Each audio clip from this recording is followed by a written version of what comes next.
함께 은혜 받으실 하나님의 말씀은 창세기 28장 10절로부터 19절까지 말씀입니다. 창세기 28장 10절부터 19절까지 말씀 제가 대표로 봉독하겠습니다. 야곱이 부엘세바에서 떠나 하란으로 향하여 가더니 한 곳에 이르러는 해가 진지라. 거기서 유숙하려고 그곳에 한 돌을 가져다가 베개를 삼고 거기 누워 자더니 꿈에 본즉 사닥다리가 땅 위에 서 있는데 그 꼭대기가 하늘에 닿았고 또 본즉 하나님의 사자들이 그 위에서 오르락 내리락 하고 또 본즉 여호와께서 그 위에 서서 이르시되 나는 여호와니 너의 조 아브라함의 하나님이요 이삭의 하나님이라. 네가 누워있는 땅을 내가 너와 네 자손에게 주리니 네 자손이 땅의 티끌같이 되어 네가 서쪽과 동쪽과 북쪽과 남쪽으로 퍼져 나갈지며 땅의 모든 족속이 너와 네 자손으로 말미암아 복을 받으리라.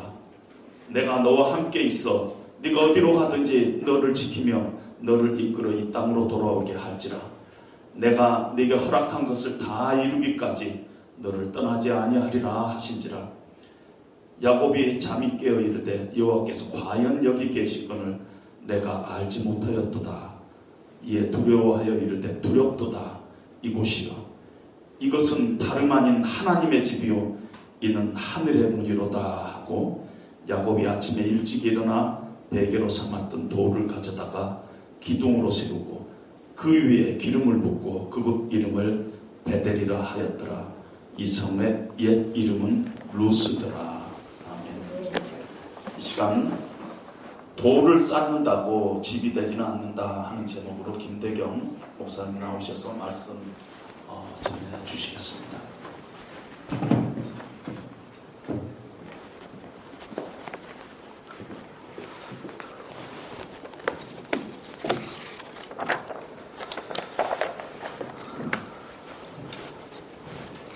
할렐루야.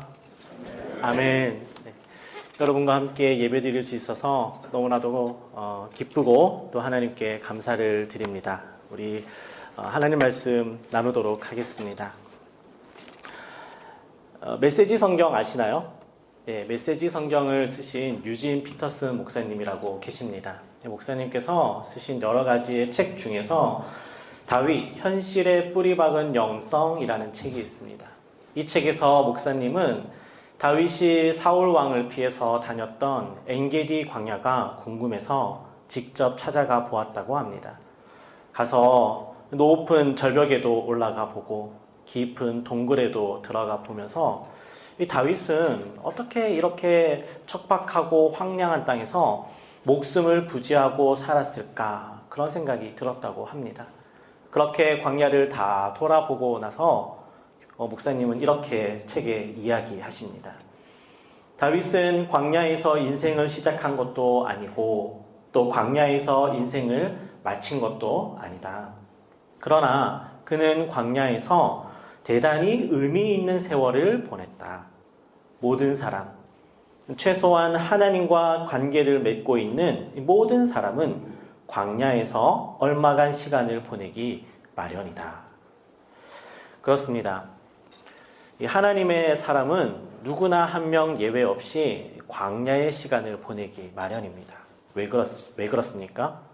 광야는 단순한 어떤 고난의 장소가 아니라 하나님이 사람을 만나고 연단하고 세우고 회복시키는 장소이기 때문입니다. 오늘 우리가 함께 읽은 본문에도 광야로 내몰린 한 사람이 등장합니다. 바로 야곱입니다. 야곱은 명목상으로는 아내를 찾기 위해서 길을 떠나고 있지만 사실은 형 에서의 분노를 피해서 도망치고 있었습니다. 그러한 처량한 신세의 야곱을 오늘 말씀 11절은 해가 진지라라고 표현하고 있습니다. 이 말은 단순히 시간의 흐름을 넘어서 그의 인생에 찾아온 깊은 어둠과 고난을 상징하고 있습니다. 그러나 바로 그 어둠과 광야 가운데 하나님은 야곱을 기다리고 계셨습니다. 야곱이 상상하지 못했던 은혜의 시간이 시작된 것이지요. 오늘 저는 이 어두운 밤 광야에서 하나님의 사람으로 다시 태어나는 이 야곱의 이야기를 함께 나누려고 합니다. 이 세 가지 메시지를 같이 나눌 건데요. 오늘 말씀이 우리에게 주는 이 첫 번째 메시지는 사람보다 하나님을 먼저 만나라. 사람보다 하나님을 먼저 만나라는 것입니다. 오늘 본문 10절에 보면 야곱의 목적지는 하란입니다. 야곱은 하란에 가서 형 에서의 분노가 사그라질 동안 외삼촌 라반을 만나고 외삼촌의 딸 중에서 결혼할 아내를 찾아야 합니다. 야곱이 브엘세바에서 수백 킬로까지 떨어진 하란까지 가는 이유가 무엇입니까?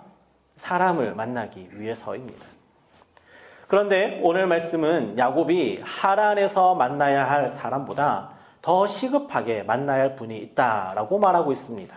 그게 누굽니까? 바로 하나님입니다.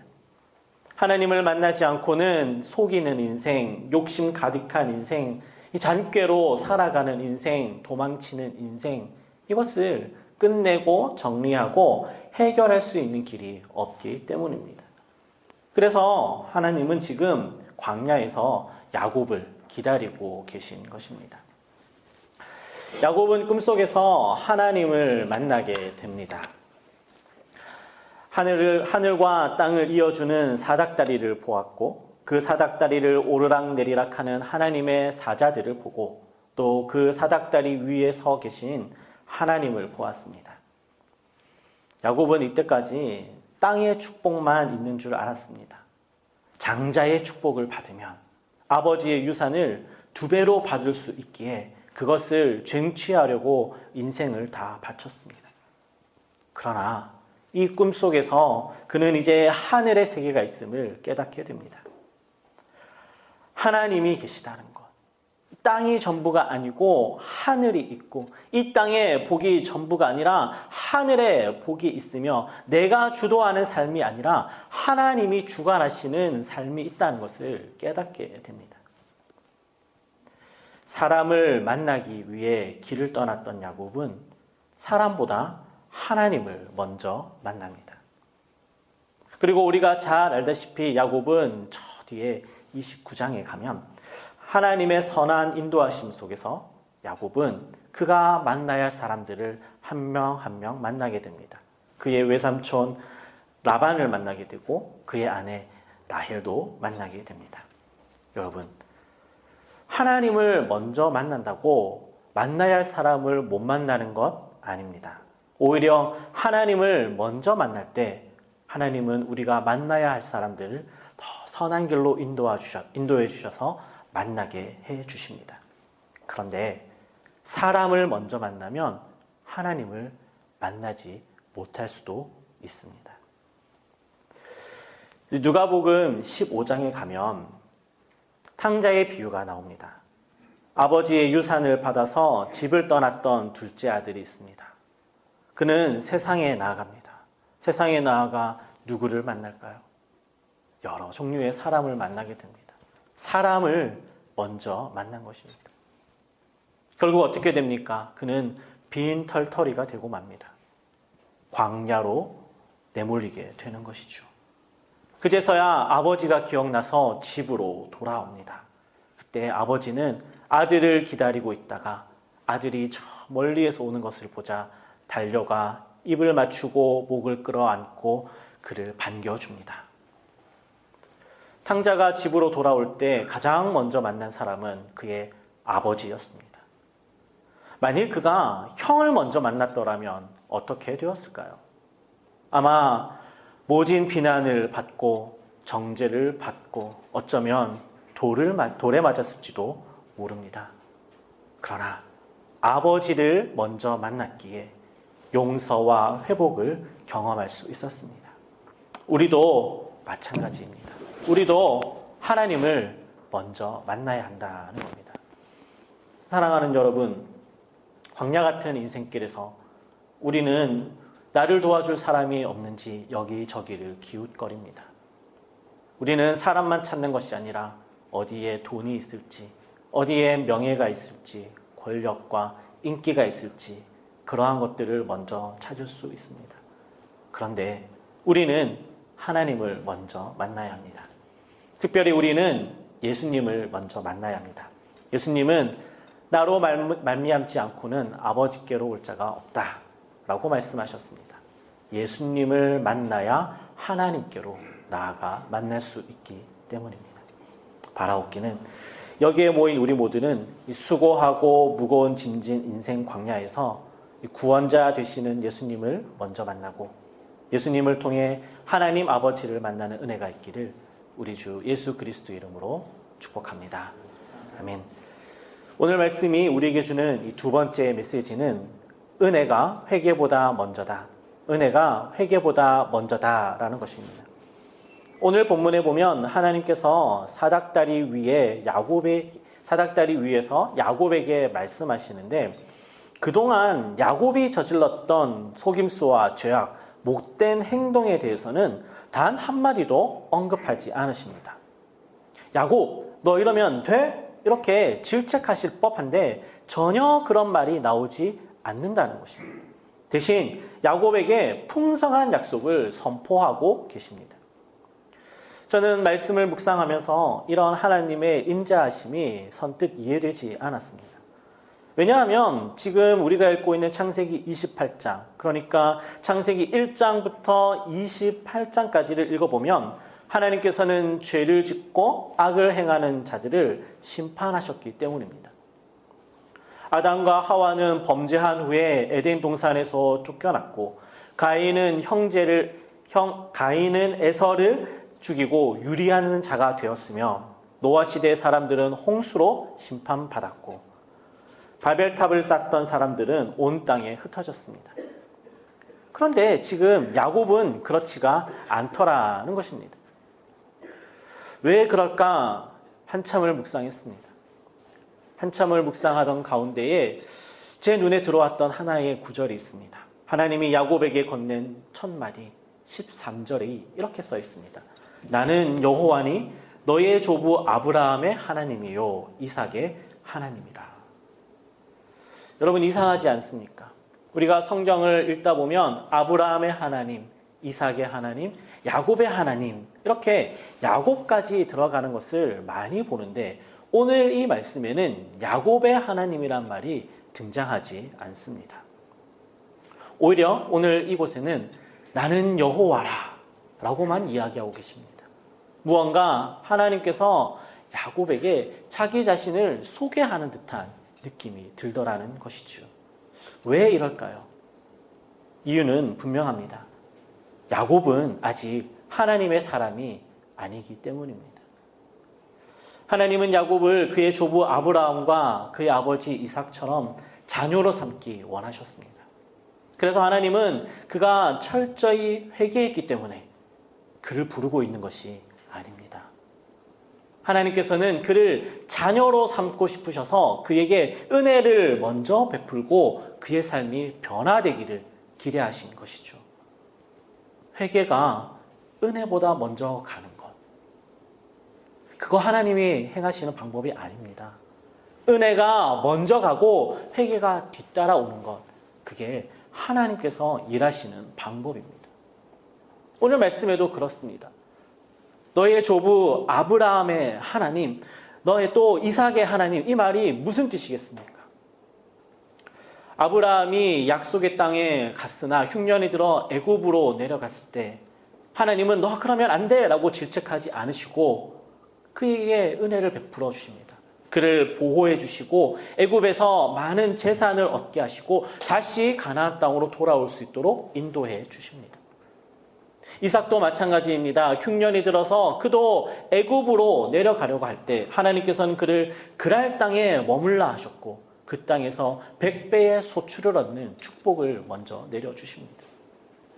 하나님께서는 자녀 삼은 자들에게 언제나 은혜를 먼저 베풀어 주십니다. 그렇다고 우리가 오해해서는 안 됩니다. 우리가 회개가 필요 없다, 회개 안 해도 된다, 그렇게 오해하면 안 됩니다.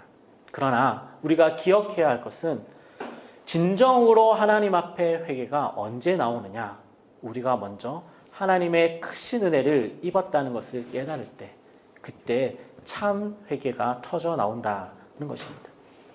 로마서 5장 8절은 이렇게 기록하고 있습니다. 우리가 아직 죄인 되었을 때에 그리스도께서 우리를 위하여 죽으심으로 하나님께서 우리에 대한 자기의 사랑을 확증하셨느니라. 그러니까 여러분, 이 말씀에 따르면 우리가 먼저 회개하고 의롭게 된 이후에 하나님이 우리를 사랑하신 것이 아니라 우리가 죄인이었을 때에 하나님께서는 이미 독생자 예수 그리스도를 보내주셔서 우리를 사랑해 주셨다라는 겁니다. 은혜가 먼저 가더라는 거예요. 야곱이 스스로 회개하고 변화된 후에 그제서야 하나님이 찾아와 만나 주신 것 아니라 하나님이 먼저 찾아와 주셔서 야곱을 만나 주시고 야곱에게 은혜 베풀어 주시니까 그가 변화되더라는 것입니다. 결국 우리도 먼저 하나님의 은혜를 입어야 참된 회개가 나오게 됩니다. 그리고 그 은혜의 절정이 무엇입니까? 우리가 받은 가장 큰 은혜가 무엇입니까? 바로 십자가입니다. 우리가 죄인 되었을 적에 예수님께서 우리를 대신하여 십자가에 달려 우리의 죄를 대속하기 위하여 죽으셨습니다. 그것 때문에 우리가 하나님을 만날 수 있는 것입니다. 이 복음이 우리에게 주신 가장 큰 은혜라는 것이죠. 사랑하는 여러분, 이 바라옵기는 여기에 모인 우리 모두는 하나님의 은혜를 먼저 입고 그 은혜 안에서 회개하고 또 특별히 하나님의 자녀로 거듭나는 우리 모두가 될 수 있기를 우리 주 예수 그리스도 이름으로 축복합니다. 오늘 말씀이 우리에게 주는 이 세 번째 메시지는 돌아올 예배의 자리가 있어야 한다. 돌아올 예배의 자리가 있어야 한다는 것입니다. 오늘 말씀에 보면 야곱은 하나님의 약속의 말씀을 듣고 자기가 베개로 삼았던 돌을 가져다가 기둥으로 세우고 그 위에 기름을 붓습니다. 그리고는 그 자리를 베델이라고 이름을 짓습니다. 하나님의 집이라고 이름을 짓죠. 여기까지는 우리가 잘 아는데 오늘 본문을 보니까 야곱이 한마디 더 붙이는 말이 있습니다. 그것은 하늘의 문이라는 말입니다. 저는 말씀을 묵상하면서 야곱이 충분히 베델, 하나님의 집 이렇게까지만 이름을 지어도 되는데 굳이 한마디 덧붙여서 하늘의 문이라고 이름 지은 이유가 무엇일까 곰곰이 묵상해 보았습니다.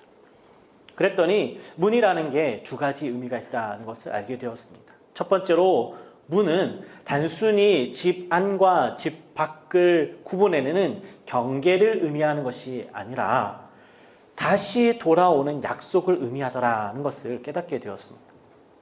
문이란 집에서 밖으로 나갔다가 다시 집 안으로 돌아온다라는 것이 전제로 깔려져 있는 개념입니다. 여러분, 우리가 문을 뭐라고 부르냐면 출입문이라고 부릅니다. 출입문. 출, 나가는 것이 먼저고 입, 돌아오는 것이 그 다음입니다. 우리는 출입문이라 부르지 입출문이라 부르지 않는다는 거예요. 그러니까 야곱이 베델을 하늘의 문이라 지금 부르는 것은 단순히 어떤 공간적인 개념을 포함하는 것 이상의 의미가 있다는 것이죠. 하나님께서 주신 약속을 신뢰하며 반드시 돌아오겠다는 그의 신앙적 다짐이고 언젠가 하나님께서 자신을 이곳으로 다시 이끌어 주실 것을 신뢰하는 믿음의 고백이었다는 겁니다. 문이 가지는 또 다른 하나의 의미는 비우고 채운다는 의미가 있습니다. 우리가 엘리베이터나 지하철 탈 때 보면 문이 열립니다. 그러면 안에 있던 사람들이 먼저 내리고 그 다음에 새로운 사람들이 그곳을 들어갑니다. 무슨 뜻일까요? 어떠한 질서가 여기에 작동하는 걸까요? 비워야 채울 수 있다라는 게 작동하는 겁니다.